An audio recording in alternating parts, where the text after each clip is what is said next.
بسم الله الرحمن الرحيم الحمد لله رب العالمين والصلاة والسلام على سيدنا محمد وعلى آله وأصحابه أجمعين أما بعد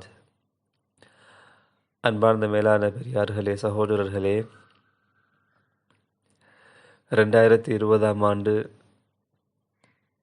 ரைவின் இஜ்திமாவுடைய அந்த பயான்கள் தர்ஜுமா செய்யப்படுவதற்காக வேண்டி சில உலமாக்களுக்கு அது கொடுக்கப்பட்டிருக்குது. அல்ஹம்துலில்லாஹ்.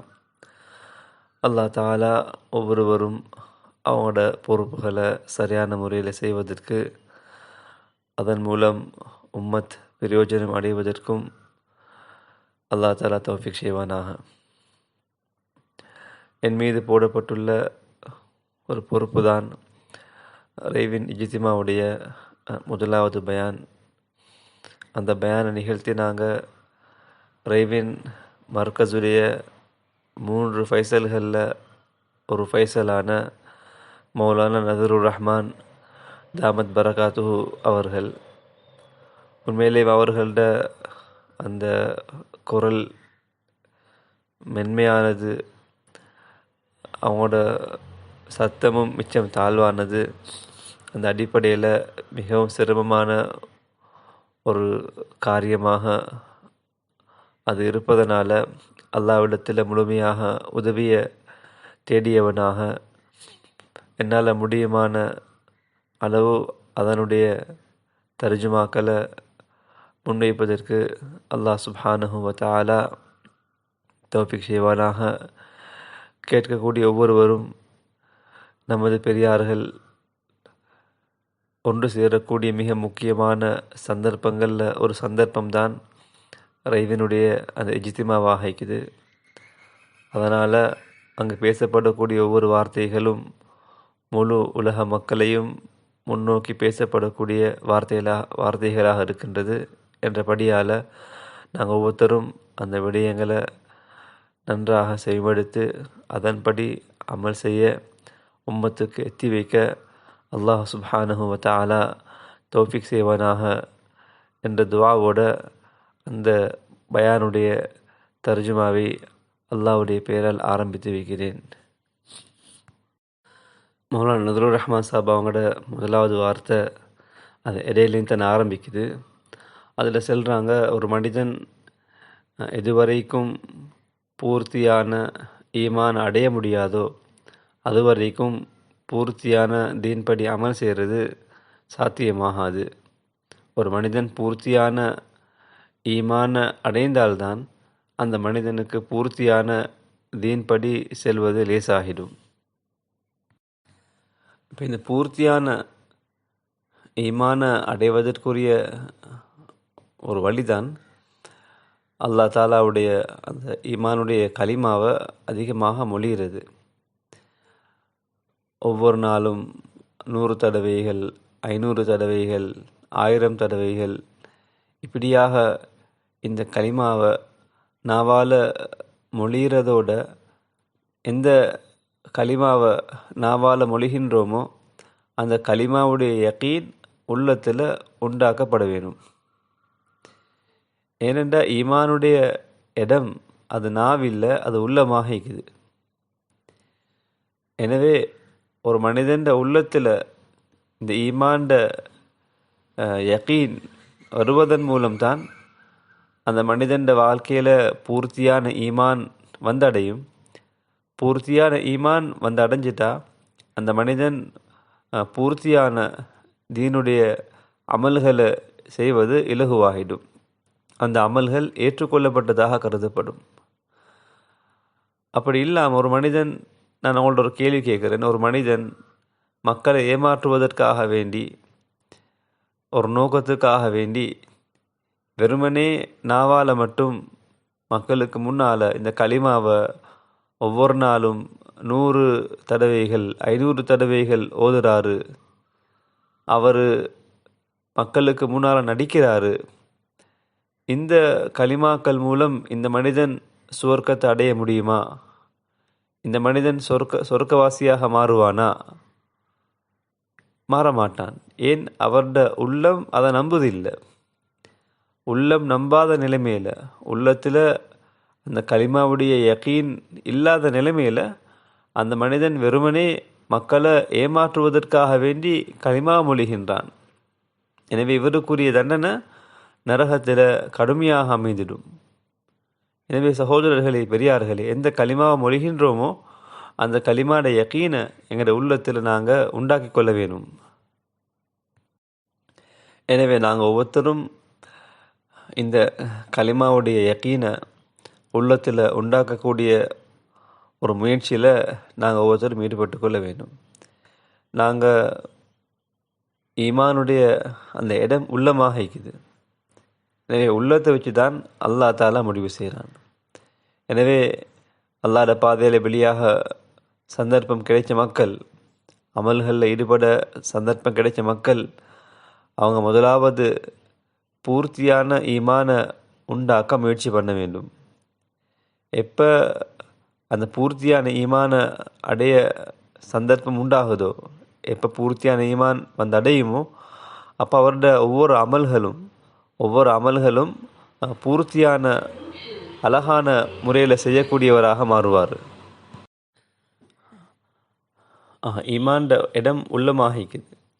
நாங்கள் ஒவ்வொருத்தரும் நாங்கள் செய்யக்கூடிய அமல்களை காமில் தரஜா பூர்த்தியான ஒரு அந்தஸ்துல் அமலாக மாற்ற முயற்சி பண்ண வேண்டும். அதனுடைய பிரதானமான முயற்சி தான் எங்களோட ஈமான காமிலானதாக ஆக்க முயற்சி பண்ணுறது.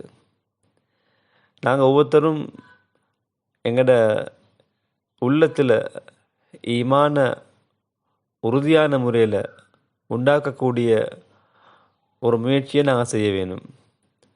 அதுக்கு தான் பெரியார்கள் சொல்கிறாங்க, ஈமான் அதில் இடம் உள்ளமாகிக்குது. இந்த உள்ளத்துக்கு போகக்கூடிய 4 பாதைகள் இருக்குது. இந்த 4 பாதைகள் மூலம்தான் உள்ளத்தில் ஒரு விடயம் பதிவாகின்றது. முதலாவது செல்கிறாங்க, உள்ளத்துடைய முதலாவது பாதை அது நாவாக இருக்குது. எந்த விடயங்கள் நாவால் பேசப்படுகின்றதோ அந்த விடயங்கள் அது உள்ளத்தில் பதியக்கூடியதாக, உள்ளத்தில் இடம் பிடிக்கக்கூடியதாக இருக்குது. 2வது பாதை காதாக இருக்குது. எந்த விடயங்களை காதால் கேட்குறோமோ அந்த விடயங்கள் அந்த காதினூடாக உள்ளத்தில் இடம் பிடிக்கக்கூடியதாக இருக்குது. 3வது செல்கிறாங்க, ஒரு மனிதன் புத்தியாக இருக்குது. அந்த மனிதன் புத்தியில் எதெல்லாம் சிந்திப்பாரோ, சிந்திக்கக்கூடிய அந்த விடயங்கள் அந்த மனிதன் உள்ளத்தில் ஒரு இடத்தை பிடிக்கக்கூடியதாக இருக்குது. 4வது செல்கிறாங்க, அந்த 4வது தான் மிக முக்கியமான ஒரு பாதையாக இருக்குது உள்ளத்துடைய. அது என்னென்னா கண்ணாக இருக்குது. இந்த கண்ணால் என்னென்ன காட்சிகளை பார்க்குறாரோ, கண்ணுடைய பார்வை எங்கெல்லாம் படுகின்றதோ அதனுடைய ஒரு மறுபிரதி அவர் உள்ளத்தில் பதியக்கூடியதாக இருக்குது. எனவே தான் ஆலிம் உலமாக்கள் விளங்கப்படுத்துகிறாங்க, ஒரு மனிதன் அல்லாஹ்வை ஈமான பூர்த்தியாக அடைய வேண்டுமாக இருந்தால் இந்த நாளையும் அந்த ஈமான அடையக்கூடிய வழிகளில் ஈடுபடுத்தணுமே தவிர அவர் வேறு எதுகள்லையும் அவருடைய பராக்குகளை வச்சு கொள்ள மாட்டார்.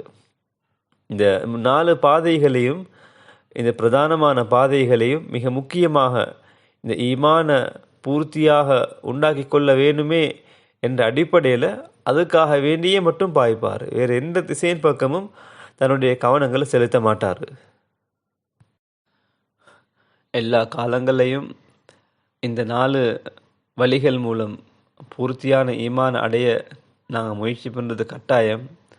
அதுலேயும் விசேஷமாக அல்லாஹ்ட பாதையில் வெளியாகி நாங்கள் வந்துட்டோம்னா, அல்லாஹ்ட பாதையில் வெளியாகி வந்த காலங்களில் இந்த 4 பாதைகள் மூலம் அந்த ஈமான பூர்த்தியாக அடையக்கூடிய விடயத்தில் இல்லாமல் வேறு எந்த விடயங்களையும் நாங்கள் பேசுகிறதும் இல்லை, நாங்கள் கேட்குறதும் இல்லை, நாங்கள் சிந்திக்கிறதும் இல்லை, நாங்கள் பார்க்குறதும் இல்லை.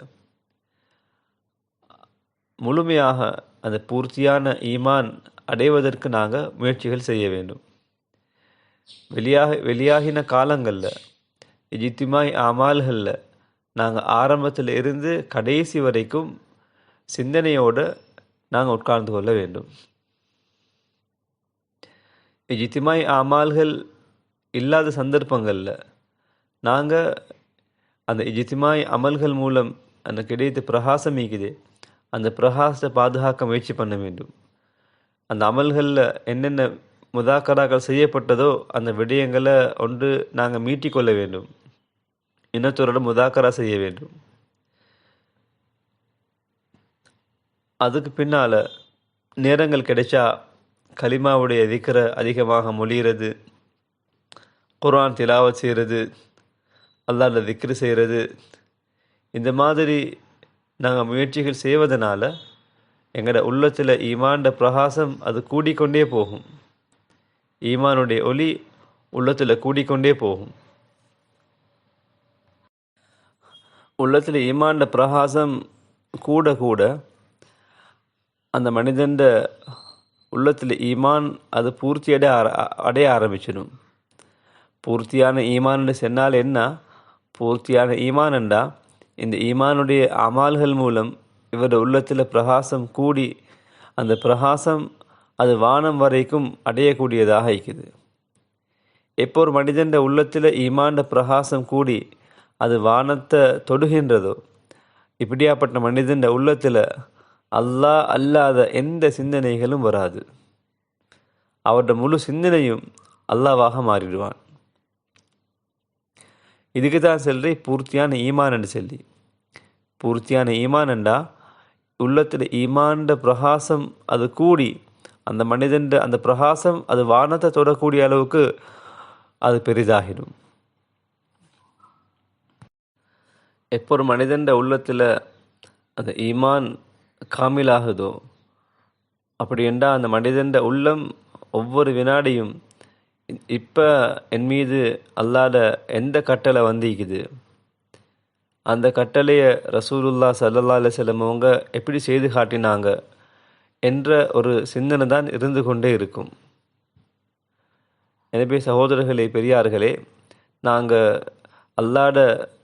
அல்லாஹ் சம்பந்தமாக அதிகமாக பேசுறது, அல்லாஹ் தாலாவை பற்றி அதிகமாக பேசுறது, வெளியாகின காலத்தில் வேறு எதையும் பேசாமல், வேறு எதையும் நாங்கள் கேட்காம, வேறு எதையும் சிந்திக்காமல், வேறு எந்த பார்வையும் பார்க்காம நாங்கள் இந்த ஒரு முயற்சியை மட்டும் நாங்கள் அதிகமாக செய்ய வேண்டும்.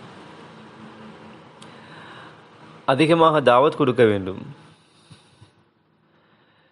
எப்போ இந்த தாவத் மூலம் எங்களோட ஈமான நாங்கள் இன்னும் அதிகமாக்க நினைக்கிறோமோ, நாங்கள் முன்னால் நடந்த ஈமானுடைய சம்பவங்கள், சஹீஹான சம்பவங்களை நாங்கள் அதிகமாக பேச வேண்டும். அந்த சம்பவங்கள் மூலம் அல்லாஹ் தாலா அந்த எந்த அளவுக்கு பூர்த்தியான ஈமான அடைந்தா எப்படி அல்லாஹ் தாலாவுடைய ஜிஹான், அல்லாஹ் தாலாவுடைய சிந்தனை உள்ளத்தில் பதிவாகின்றது, எந்த ஒரு கட்டத்திலையும் அல்லாஹ்ட சிந்தனை இல்லாமல் போகாத நிலைமை உண்டாகுது என்பதை விளங்கிக் கொள்ள முடியும். அந்த சம்பவங்களை நான் சிந்தனையோடு பேசினா, சிந்தனையோடு கேட்டால் இன்னும் உள்ளத்தில் ஈமான்ட ஒளிகள் கூட ஆரம்பிச்சிடும். பெரும் பெரும் சம்பவங்கள் இருக்குது. விசேஷமாக இந்த பைத்துல்லா, அல்லாஹ் தாலாவுடைய முதலாவது வீடு, அது கட்டப்பட்ட அந்த இடம், அங்கே நடந்த ஒரு மிகப்பெரிய சம்பவம் தான் நபி இப்ராஹிம் அலைஹிஸ்ஸலாத்து வஸ்ஸலாம் அவங்களும் அவங்களோட மகன் இஸ்மாயில் அலைஹிஸ்ஸலாம் அவங்களோட மனைவி ஹசரத் ஹாஜர் அலைஹிஸ்ஸலாம், இந்த மூன்று பேருடைய அந்த ஈமானுடைய அந்த ஒரு சம்பவம் அந்த இடத்துல நிகழுது. அது மிகப்பெரிய ஒரு சம்பவமாக இருக்குது.